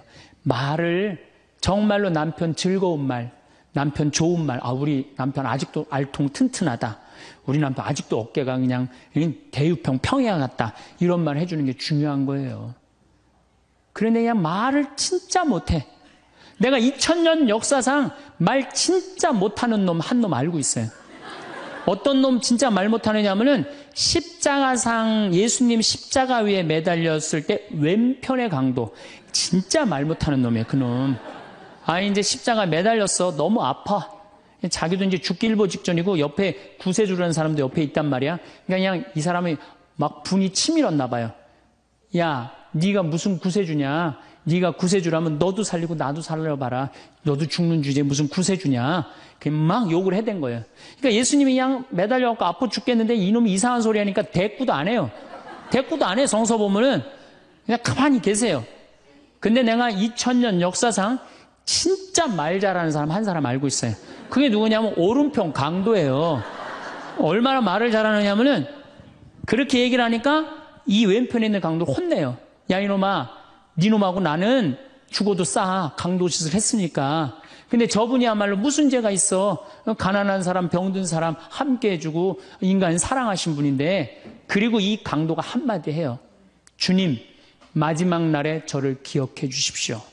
그러니까 그냥 예수님이 왼편에 있는 놈한테는 대답도 안 하던 예수님이 그렇게 아파도 오른편에 있는 강도한테 한마디 해요. 너야말로 오늘 나와 낙원에 들 것이다. 이 말 한마디 잘한 바람에 그냥 예수님하고 1호로 천당에 올라간 사람 아니야. 그렇지 않아요? 루카복음 23장에 나오는 얘기예요. 루카복음에. 그러니까 여러분들 남편 칭찬을 해주세요.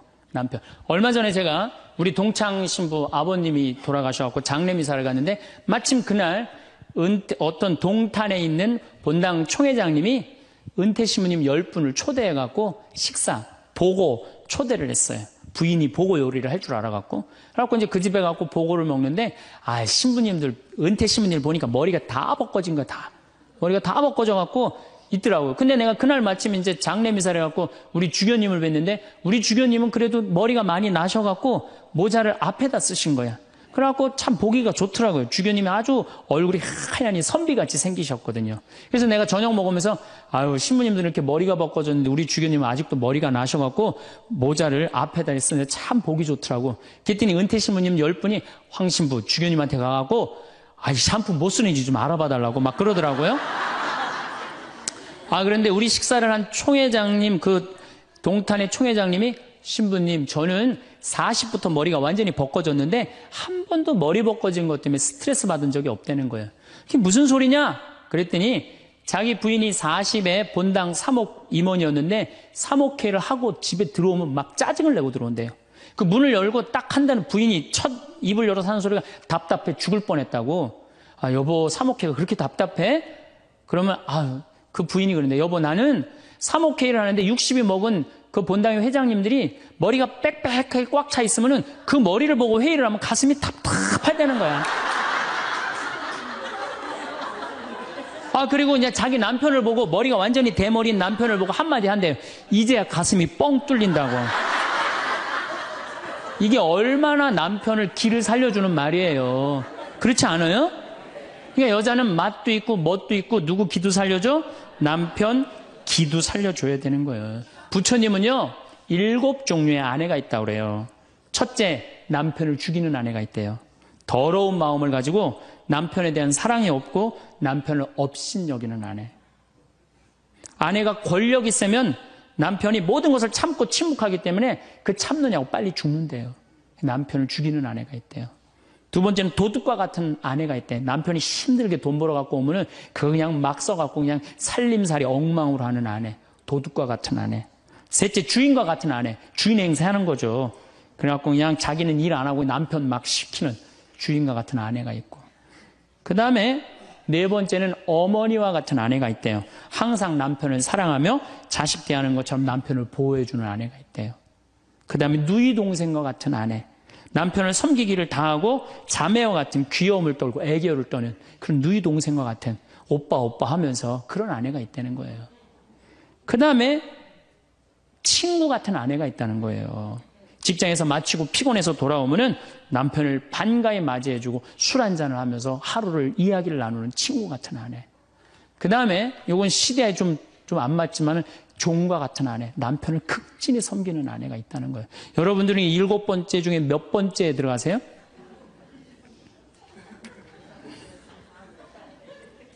아무것도 아니에요? 이 7번째 아무것도 아니면 큰일인데. 근데 우리나라 남자들도 문제예요. 사실은 이 부인한테 참 잘해야 되거든요. 자기 믿고 따라온 사람이 얼마나 귀하게 해야 돼. 근데 우리나라 남자들 참 부인한테 말 못해요. 정말 이쁘다고 말 한마디 해주면 얼마나 좋아. 여자는요 1년 365일 365가지 방법으로 이쁘다는 소리를 듣고 싶어 한대요. 오늘같이 이렇게 태양이 찬란한 날은 여보 저 찬란한 태양처럼 당신 오늘 너무 이뻐. 그리고 비가 촉촉하게 오면 여보 당신 촉촉한 비처럼 이뻐. 이제 어떤 방법을 써서라도 이쁘다는 말하면 여자는 행복하다는 거예요. 그리고 요리를 해주면 맛있다고 먹으면은 김치찌개 이렇게 맛있는 김치찌개 먹을 수 있는 사람은 세상은 나 하나밖에 없다고. 이렇게 정말로 이런 말을 해줘야 되는데 생전 뭐 맛있다 맛없다 그런 말 안 하면은 여자가 밥할 맛 나겠어요? 안 나죠? 그럼요. 그리고 한 30년 밥 얻어먹었으면 이제 설거지는 해야지. 그렇게 얻어먹었으면 설거지는 해야지. 양심 있는 거 아니야? 그렇지 않아요? 여자는 언제 행복하냐면 남편이 자기 살림을 도와줄 때 행복하다고 그러더라고요. 내 얘기를 듣고 어떤 형제님이 17년 동안 설거지할 생각을 한 번도 안 했대. 17년 동안. 그래갖고 이제 내 얘기를 듣고 이제 자기도 이제 해봐야 되겠다. 그렇게 생각을 하고 저녁에 여보 당신 반찬하냐고 애쓰고 밥하냐고 애썼으니까 내가 설거지 해줄게. 앉아서 텔레비 봐. 그랬더니 부인이 그러더래요. 2번 청소하게 하지 설거지하게 하지 말고 그냥 가만히 있으라고 그러더래요.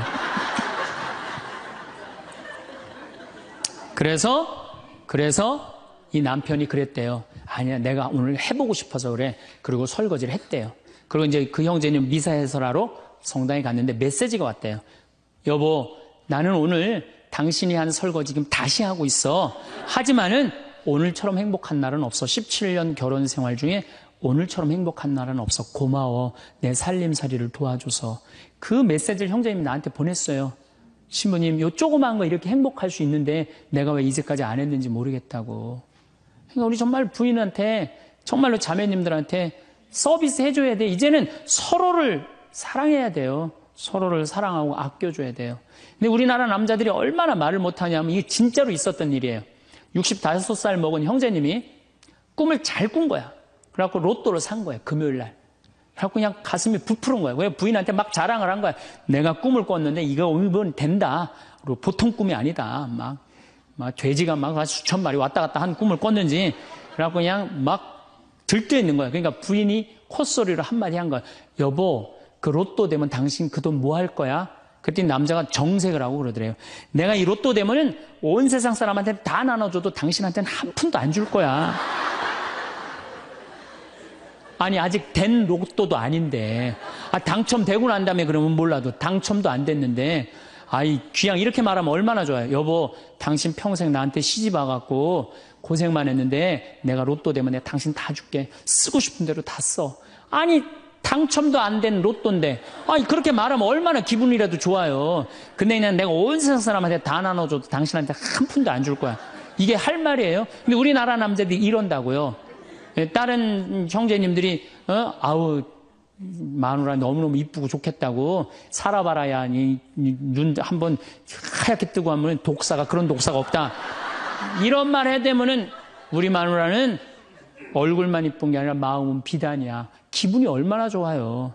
참 고운 말을 못하는 거야. 그냥 온 세상 사람한테 다 나눠줘도 당신한테는 한 푼도 안 준다. 그러니까 이 부인이 너무 열받아갖고 한 달 반 동안 밥을 안 해줬대요. 그리고 진짜 무서운 건 집안에서 폭력이에요, 폭력. 더욱이 남자가 여자를 때리는 건 있을 수 없는 일이에요.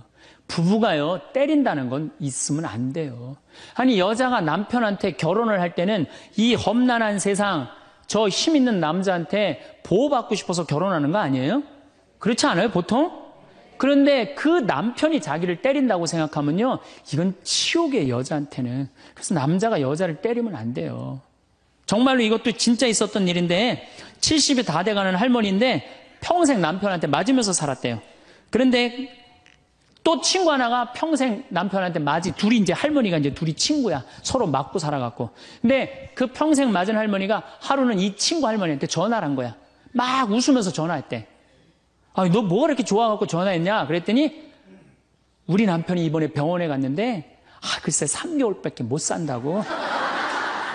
나 지금 입을 뒤집어 쓰고 지금 웃으면서 너한테 전화하는 거라고. 이건 너무 불행하지 않아요? 너무 불행하지 않아요? 정말로 자기 부인 아파서 죽는데 따라 죽는 남편도 있는데 이게 그냥 자기 남편 3개월밖에 안 산다고 이불을 뒤집어 쓰고 막 웃으면서 그냥 전화를 할 정도면 이건 같이 살지 말아야지. 그렇죠? 그러니까 여러분들 남편한테 잘하세요. 또 여기 있는 우리 형제님들 누구한테 잘해요? 그래도 나이 먹어갖고요. 여러분들 지금 신부님 난 도저히 우리 남편하고 못 살 거예요. 지금 바꿔봐야 거기서 거기에요. 지금 바꿔봐야.